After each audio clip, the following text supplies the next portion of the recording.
quando a gente vai para analistas mais isentos, né, quando a gente vai, inclusive, para setores da imprensa especializada aí na área econômica, e também para segmentos da classe política, que vão ser, no fim das contas, os responsáveis por avaliar essa proposta, por eventualmente fazer modificações. A gente sabe que nenhum projeto de lei entra no Congresso e sai do jeito que entrou, né? Algumas mudanças certamente vão ainda acontecer ao longo desse processo, mas a receptividade foi bastante positiva. Então, acho que há uma grande chance, sim, desse novo marco fiscal ser aprovado, da gente ter aí uma baliza para o funcionamento da economia pelos próximos anos, pelo menos da macroeconomia, né, naquilo que diz respeito às contas públicas, e espero que isso crie condições para que os membros aí da diretoria do Banco Central, que se reúnem periodicamente no Copom, no Comitê de Política Monetária, que eles possam também, em função disso, alterar a taxa de juros, né, para uma taxa mais dentro da normalidade que se enxerga no âmbito internacional, porque nós somos realmente uma aberração internacional do ponto de vista da taxa de juros, se nem o marco fiscal bem recebido, inclusive a bolsa subiu hoje, o dólar caiu, só para pegar os efeitos de curto prazo, que a gente nunca deve valorizar demais, porque isso varia muito de um dia para o outro, mas o fato de no próprio dia do anúncio ter havido essa variação positiva nesses mercados, né, de ativos, tanto no caso da moeda estrangeira, como no caso da Bolsa de Valores, isso mostra que os próprios agentes de mercado perceberam que é uma boa notícia para o funcionamento da economia, para o crescimento do país, para a estabilidade econômica, isso que chegou.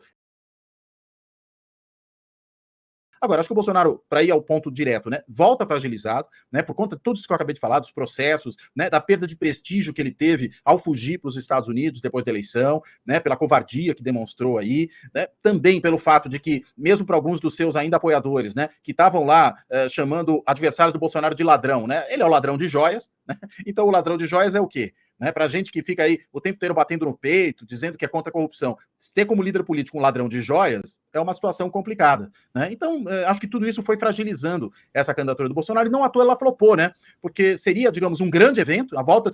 do rei Dom Sebastião, e, na verdade, em vez de ser a volta do Dom Sebastião, foi ali um acontecimento apagado,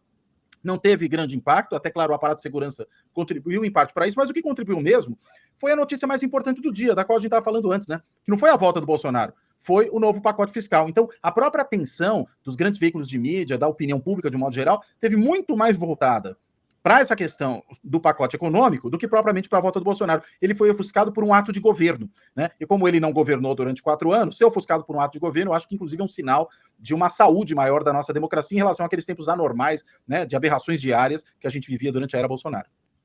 Isso é um outro sinal importante, né? A pauta começa a ser ditada de outra forma e não mais por aquele caminho que o Steve Bannon é o grande artífice e articulador.